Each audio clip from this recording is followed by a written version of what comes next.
Hello and welcome into Sports Talk on a Budget on this beautiful Friday afternoon, February 17th. Michael Jordan's 60th birthday, so happy birthday to the GOAT, the true GOAT of the NBA, not LeBron James, Michael Jordan, but that is a conversation for another day and a topic we will not be getting into today. But obviously, like I said, February 17th, NFL season is over. Had a great Super Bowl. Did not love the ending there with that holding call on James Bradbury. I thought that was a ticky-tack call that didn't need to be made in that kind of a situation. The only holding call called in the entire game, but not going to get to that either. I was out of town after the Super Bowl, so didn't have a time to have a reaction show, but we do have a full show today. Let's go ahead and dive into the topics. So we are going to start off in the NFL, and the Arizona Cardinals and the Indianapolis Colts finally got their guy after basically a month and a half of searching for a coach. They finally get their head coaches. We'll talk about the hires and the fits for the hires and what to expect from the Colts and Cardinals going forward. Next, we're going to move to the NBA. This weekend is the All-Star break, and yes, I'm in Utah, where the All-Star game is at. Love to go to the All-Star game, but they're charging like $500 a ticket for that and the Saturday night, so won't be there for that, but we'll be watching on TV.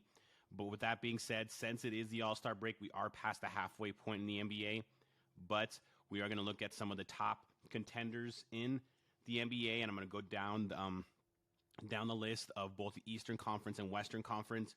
Every team that is currently in the playoffs right now, so 1 to 8, and I'll let you know if I think they are a championship level contender or if they're more of a pretender, just a playoff team, but not much more.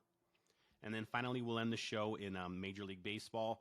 Obviously, pitchers and catchers were reported this week. Spring training should be getting underway in the next couple of weeks. There are major rule changes this year heading into the MLB regular season. I want to talk about those changes and whether I think they are good for the game and will improve the game of baseball as well.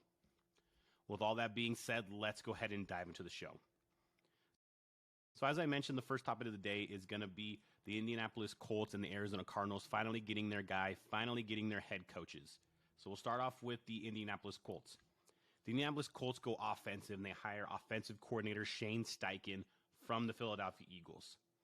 Now, a little bit on Shane Steichen. He's obviously coached for the Eagles, and he's been the offensive coordinator the last 2 years and has really had a big hand in the maturation process of Jalen Hurts. Obviously, Jalen Hurts was a guy that was questioned coming into the NFL. Would he be a good fit in the NFL? Would he be able to play from the pocket? Would he be a good, successful quarterback? Shane Steichen, along with Nick Sirianni and obviously Jalen Hurts himself, have shut down all those questions. Jalen Hurts is one of the top 10, maybe even top 6 or 7 quarterbacks in the league, so Shane Steichen had a huge hand in that. And obviously the reason the Colts are making that hire is everybody knows the last 3 years they've been kind of recycling veteran quarterbacks, whether it was Phillip Rivers 3 years ago, then it was Carson Wentz 2 years ago, and then this past year was Matt Ryan. Really only had success with Phillip Rivers. They were able to make the playoffs. Carson Wentz, they got close, and then this year with Matt Ryan, they were not close at all. They were a bad team, fired their head coach Frank Reich in the middle of the season, and Matt Ryan, you could tell, really has played the last football. I expect him to retire, but even if he doesn't, he is a backup quarterback if he stays in the league. So the Colts have tried that veteran quarterback route because they thought they had a roster that could compete for a championship.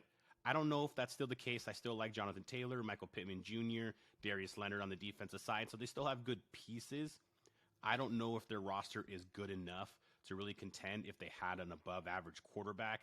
The good news for them is they play in one of the weakest divisions in the NFL and the AFC South. So the reason you hire Shane Steichen is most likely they're going to be drafting a quarterback. They have a top 10 pick in the draft. They may not be able to get CJ. They'll probably end up getting the opposite. It'll either be CJ Stroud or Bryce Young, in my opinion. If they end up with Will Levis, I am not a fan of Will Levis. I'll get into that a little bit as we get closer to the NFL draft, and I'll break down my draft coverage. Not a fan of Will Levis, so I don't like that draft there. But CJ Stroud, Bryce Young, if they end up with one of those guys out of college, Shane Steichen can be that guy that can help bring them along in the NFL like he did with the Jalen Hurts. And he was actually the coach for Justin Herbert in Justin Herbert's rookie year for the Los Angeles Chargers.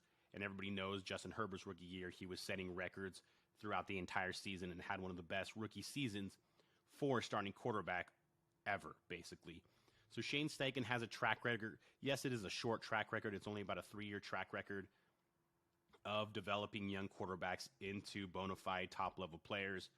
Jalen Hurts was second in the MVP voting this year. If he doesn't get hurt and plays those 2 games, he may win the MVP. But either way, he was second in the MVP voting. Justin Herbert was the Rookie of the Year when Shane Steichen had him as a rookie. So Shane Steichen knows what he's doing with the quarterback position, and that is what the Colts are hoping for. They're hoping to get a guy who can bring along a young quarterback when they draft one and bring him along like Shane Steichen has. You look at his pedigree, like I said, offensive coordinator only for the last 3 years, has done a lot of position coach. He's been a quarterback coach. He's been a tight end coach, bounced around the league, has had multiple positions with different teams. But what he's really kind of gotten his best experience was in these last 3 years being an offensive coordinator for the Chargers and then the Eagles. And obviously, as you saw, the Eagles had one of the best offenses in the league. So Shane Steichen is a guy that can kind of help them along with that as well. Then we move over to the Arizona Cardinals. And the Arizona Cardinals also get an Eagles coordinator as well. They hired Jonathan Gannon, the Eagles defensive coordinator. He has spent the last 2 years as the Eagles defensive coordinator. Before that, he was the defensive backs coach. He was defensive line coach, linebackers coach. So he's had a lot of different positions, mostly on the defensive side. Both these guys are young. They're both either 40 or younger. Steichen's in his 30s, and Jonathan Gannon is 40. Now, with the Arizona Cardinals, the situation is obviously different than the Indianapolis Colts. The Indianapolis Colts know that they're most likely going to be drafting a quarterback and starting over at that position. The Arizona Cardinals have technically a quarterback in the fold right now in Kyler Murray. We'll see when he returns from that ACL injury that he suffered late in the season. But they technically have someone in the fold, supposedly. But the biggest thing is that going to be their guy? Now, obviously, they extended him last year, so he's going to be their guy for this year and next year, and then we'll see. But Jonathan Gannon is obviously a defensive coordinator, so I really do believe that his offensive coordinator hiring is going to be huge, because obviously whoever he hires as an offensive coordinator is going to have a direct relationship with Kyler Murray. And relationships with Kyler Murray, as they've been well documented, have not been easy. Whether it's player relationships, coaching relationships, executive relationships, they have not been easy with Kyler Murray. He is not the easiest guy to get along with. Ultra talented guy, little small for my liking in the NFL, but ultra talented guy, a guy with a big arm, can make any throws, but as it has been well documented, maybe football is not the most important thing to Kyler Murray. It'll be Jonathan Gannon's responsibility to make sure that that is not the case with Kyler Murray going forward, and to make sure that he pairs Kyler Murray with a very good offensive coordinator, hopefully an experienced offensive coordinator that can get the most out of Kyler Murray, kind of like Shane Steichen did with Jalen Hurts. So looking at these two hires, I really like Steichen for the Colts. I think he will help that offense and will bring along their young quarterback. Jonathan Gannon, for me, the hire for the Arizona Cardinals is a total unknown. It's a total unknown for me. I understand that they went the defensive route because they've had offensive coaches in the past, and it just hasn't worked. Obviously, with Cliff Kingsbury as the most recent one. But this was a hire a bit out of left field. He doesn't really have much of a track record. Now, you can rest on your laurels, and obviously this past year, the Philadelphia Eagles had the number 2 ranked overall defense, the most sacks in the league. They were a very, very good defensive team that obviously didn't show up great in the Super Bowl on Sunday as they gave up 38 points. But still, they still are a very good defensive team, and a team that Jonathan Gannon can point to and be like, okay, I can get the best out of them. I would argue that the roster and the personnel for the Eagles on the defensive side is a lot better than the Cardinals, but still, he obviously, they liked him a lot. He must have interviewed well. Like I said, higher out of left field, don't really understand it. The Steichen one, I do understand a little bit more. This has become more of an offensive league. Offensive coaches have succeeded more. I want to say like 7 out of the 8 coaches that made it to the second round were offensive coaches. So it is more easy to succeed, it seems, to be as an offensive coach. But obviously, I can't predict the future. I do like to hire Shane Steichen for the Indianapolis Colts. Jonathan Gannon we will see there. Both teams obviously need a lot of help, and will be drafting high in this draft, so maybe they will get their help in April in the draft. With that being said, we'll go ahead and move on to our second topic of the day, and we'll move from the NFL to the NBA. And as I mentioned earlier, the NBA is in their All-Star break, so this is All-Star weekend. Starts tonight with the Rising Stars Challenge, Celebrity Game, things like that. Tomorrow night, of course, you have the three-point contest, the skills competition, the dunk contest, all that. And then Sunday will be the All-Star game. Those festivities outside of the Saturday night aren't great. The All-Star game is usually just an offensive showcase. It usually ends up being like 190 to 200, or maybe even sometimes in the 200s because there's just not a lot of defense being played. But either way, we are past the halfway point. Most teams have about 20 to 22 games left in the season, but this is kind of their de facto halfway point, if you will. So what I'm going to do now is I'm going to look at the top teams, look at the teams that are currently in the playoffs for both conferences, both in the Eastern Conference and Western Conference. So we'll go 1 through 8 in both those conferences, and I'll let you know whether I think that team is a contender, a championship level contender, a team that you could really, put your money on and really think that could win the championship, or if they're just a pretender, they're a playoff team, but that's at best, and they may not even be a playoff team. They don't have the requisite weapons or just have the tools they need to really make a championship run. We're going to go ahead and start in the Eastern Conference. And the number one team in the Eastern Conference, and the team with the best record in the NBA actually, is the Boston Celtics. And to me, this is a no-brainer. The Boston Celtics are a contender. Obviously, they won the Eastern Conference last year, took the Warriors to 6 in the NBA Finals, and they've gotten better this year. They're a deeper team, obviously, with the addition of Malcolm Brogdon. Blake Griffin gives them some minutes off the bench, but Tatum has gotten even better. He's a top 3 MVP candidate. Jaylen Brown is one of the best number 2 players in the entire league. Marcus Smart still does his things. He kind of does the dirty work. Same with Robert Williams as well. So this is a team. They're a very deep team. They're still a pretty young team, but a very, very talented team that can win in multiple ways, especially on the defensive end. One of the best defensive teams in the entire league. To me, without a doubt, the Boston Celtics are an absolute contender. Moving to the number 2 seed, who's only about a game back in the Eastern Conference, and that is the Milwaukee Bucks. And the Milwaukee Bucks, to me, are also an absolute just bona fide contender. No question they are a contender. Obviously, you have maybe the best player in the league, and in my opinion, the best player in the league in Giannis Antetokounmpo. Chris Middleton's been in and out of the lineup, but when he's there, he is very good for them. Obviously, you still have Drew Holiday. Joe Ingles has been a nice addition for them. They have a lot of requisite weapons there for the Milwaukee Bucks. And their team, obviously, they won the championship 2 years ago. So they're an experienced team. They're a hungry team. And they're definitely a contender. Move to the 3 seed in the East, and they're about 5 games back of the 1 seed in the East. But that's the Philadelphia 76ers. And I'm going to have the Philadelphia 76ers as a contender. Now, I'm not sure if they could beat the Bucks or the Celtics, but I still see them as a contender. They have a bona fide MVP candidate in Joel Embiid. James Harden is playing better this year. They have a lot of good other people around him. Tyrese Maxey, Tobias Harris, guys like that. They do have other guys that can step up and make shots and make plays in crunch time. So I think this 76ers team is a contender. Do they beat the top 2 teams in the East? Probably not, but you never know. Injuries can happen and just right matchups and things like that. And Joel Embiid is a guy who can get his whenever he wants, so that can make a big difference as well. We move to the 4 seed, and that is the Cleveland Cavaliers. Now, I like the Cleveland Cavaliers a lot, and I like the direction they are going. But as of right now, I have them as pretenders. I have them as pretenders just because of the youth and inexperience.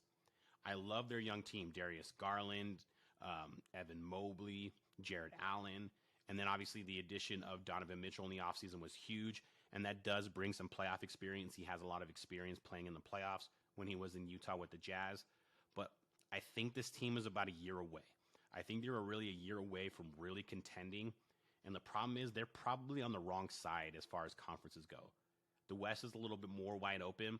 In the East, I really think it comes down to the Celtics, Bucks, and potentially 76ers. I just don't know if the Cavaliers are on that level yet. Could they get to that level on a one-night basis? Probably. But could they get to that level 4 nights out of a 7-game series? I wouldn't bet on that. So that's why right now I have the Cleveland Cavaliers as a pretender. So currently Cleveland Cavaliers are pretender, but really like the direction they're heading. And then we have the Brooklyn Nets at the 5 seed. Obviously, you trade away Kyrie Irving and Kevin Durant. You're an absolute pretender. Mikal Bridges, I think, is a really nice pickup.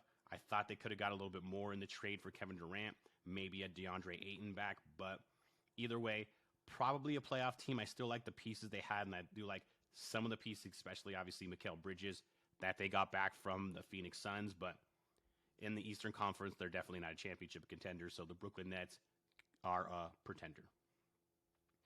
And then we go to the New York Knicks, and this is pretty short. New York Knicks are pretender. I like Julius Randle. I like Jalen Brunson, but that's really it. They don't have a lot more after that. So New York Knicks, pretender. And then the Miami Heat. The Miami Heat are probably one of the more disappointing teams this year, seen as the fact they were the number 1 seed in the Eastern Conference going into the playoffs last year. Now, obviously, a lot of playoff pedigree. You have Jimmy Butler, Kyle Lowry, Tyler Hero, Bam Adebayo. So a lot of playoff experience and a lot of playoff pedigree. But they're going to be playing on the road for the playoffs mostly because they're not going to be able to catch those top 3 teams.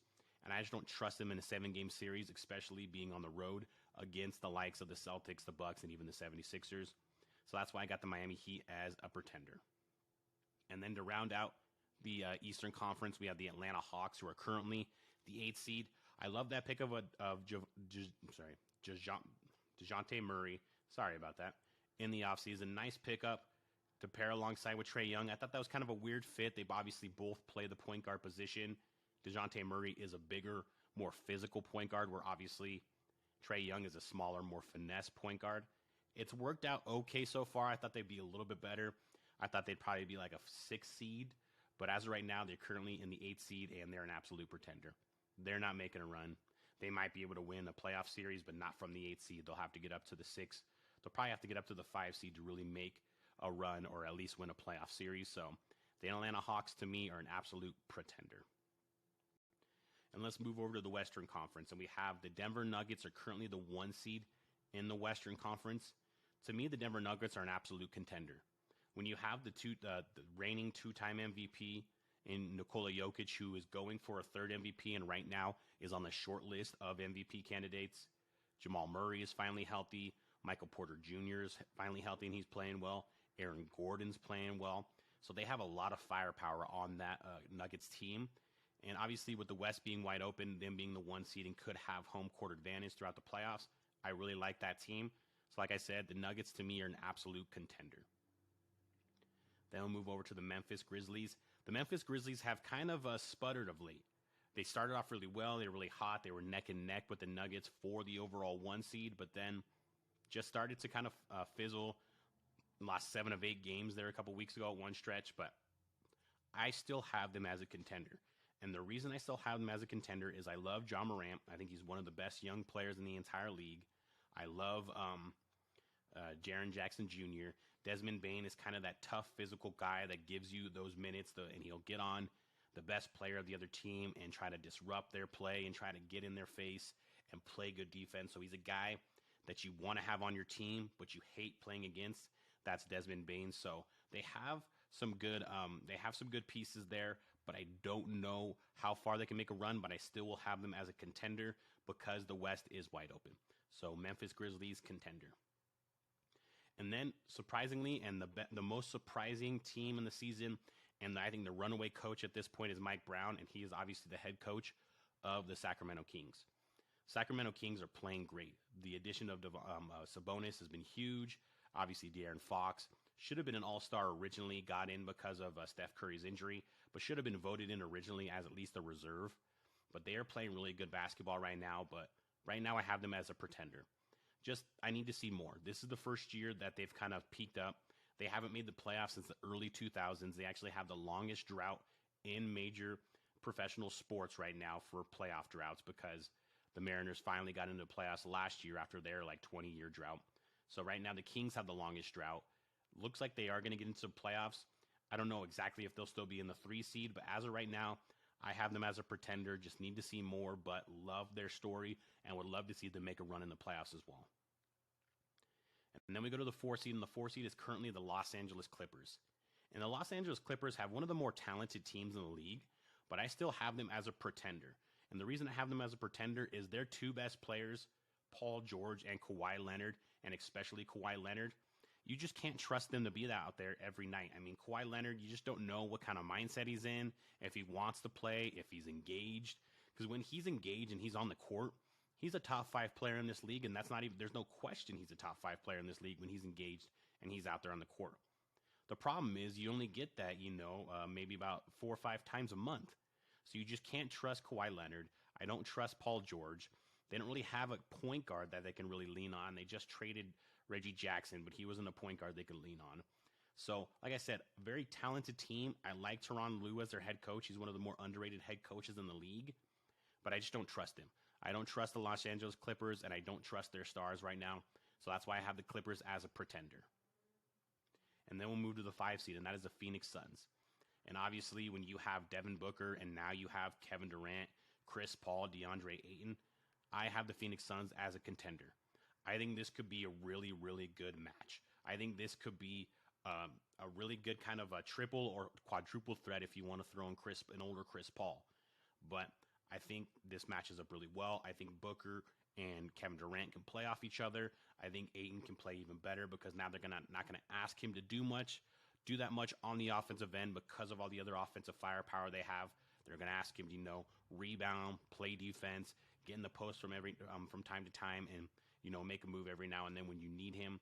But he's gonna be asked to do less, and that's gonna be huge because when he's been asked to do more, he hasn't been able to kind of step up and take it and do more, and then that's made issues with him and Monty Williams, the head coach. So this is huge for them. Obviously, you get a top 3 player in the league in Kevin Durant, a guy when he's healthy, maybe is the best player in the league and has the best offensive game in the league, maybe outside of Luka Doncic now in the NBA. So this could be a really big get, and this could be a time that the Phoenix Suns finally get an NBA championship. So I have the Phoenix Suns as a contender. And then we'll move to the 6th seed, and that is currently the Dallas Mavericks. And obviously the Dallas Mavericks made the other blockbuster splash trade of the trade deadline, and that was trading for Kyrie Irving. But to me, I'm still questioning the fit with Kyrie Irving and Luka Doncic. Now, those two are two of the best offensive players in the entire league, but basketball, like most other sports, has 2 sides of the ball. You have an offensive side and you have a defensive side.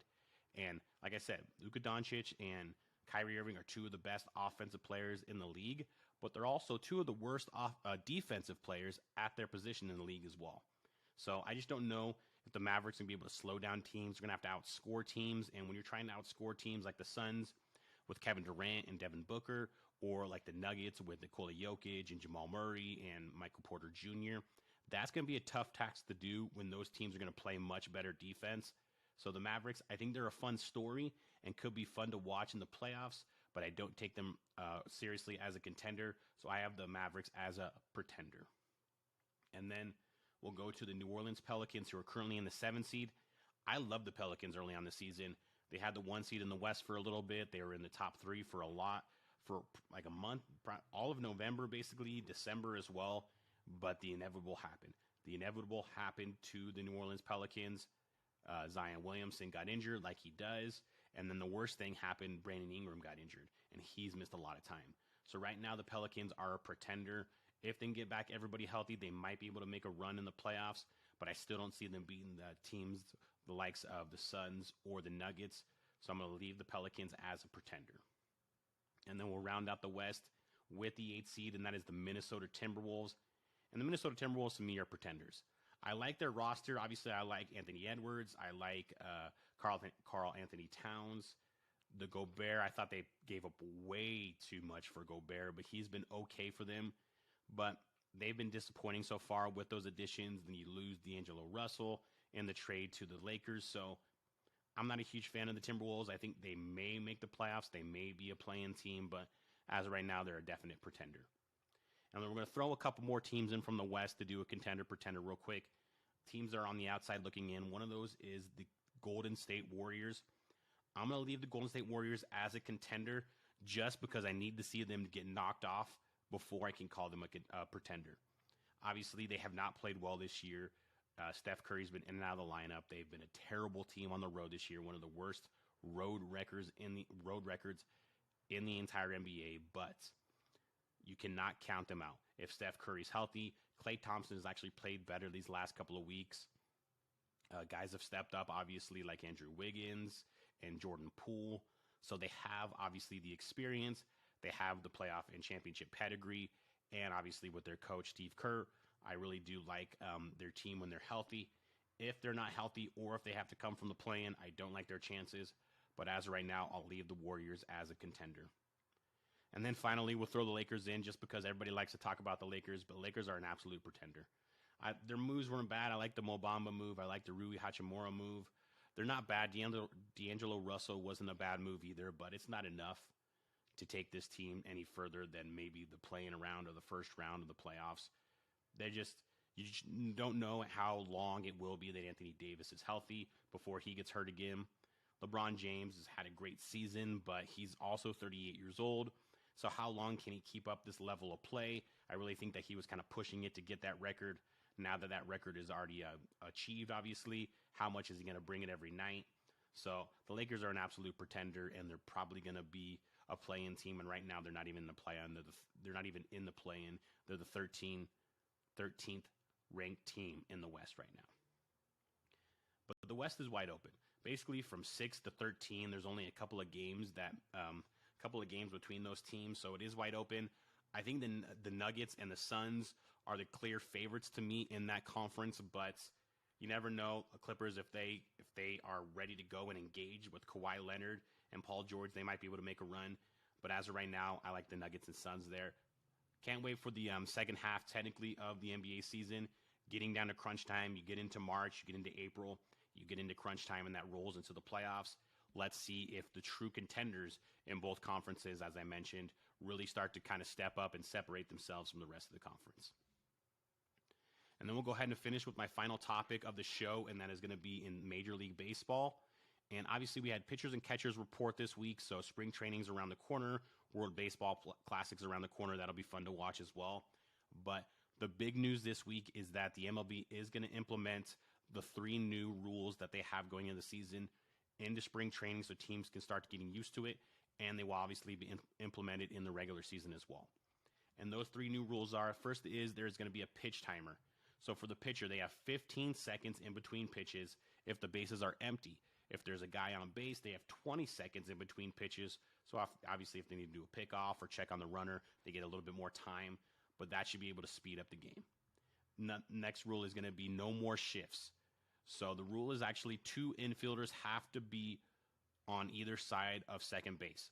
So your shortstop and your third baseman have to be on the left side of second base, and your second baseman and first baseman have to be on the right side of second base.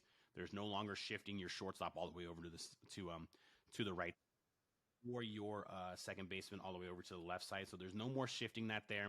You have to kind of stay in your positions, and they have to have all infielders have to have 2 feet on the dirt at the time of the pitch. So 2 feet on the dirt at the time of the pitch, so you can't be in the outfield. A lot of times when you saw the shift, there would be a guy standing behind third base, or there'd be a guy way out in right field or left field, and it made for a lot less hits and a lot worse batting averages as well. And then the last one is just bigger bases, makes it easier to slide into second, slide into third, kind of get there so you don't have to get as close to the infielder to maybe spike them or get in their way. So it makes it more safe for both the base runner and the infielder when they're making plays, and kind of close bang-bang plays as well. So just to look at these 3 rules, I really do think that they can change baseball. The pitch timer is going to speed up the game. And that's one thing that people complain a lot about baseball. Because baseball, unlike basketball, unlike football, unlike hockey, those are all timed sports. So in hockey, you have 3 periods. Obviously, they're all timed. Baseball, you have 4 quarters that are all timed. Football, you have all 4 quarters that are all timed, and same with basketball as well. So you know when the end is going to come usually because you can see the clock as you're watching the game. That is not the case with baseball. Baseball, you can have an inning go an hour sometimes if teams are scoring a lot or if a pitcher's walking a lot of guys. So it can go on very long, and it does go on very long at times as well. So this is a way to speed up the game, because a lot of times you see pitchers kind of just take their time in between pitches, shake off the catcher a bunch of times and take their time in between pitches. Like I said, they are not going to be able to do that now because of that 15-second clock.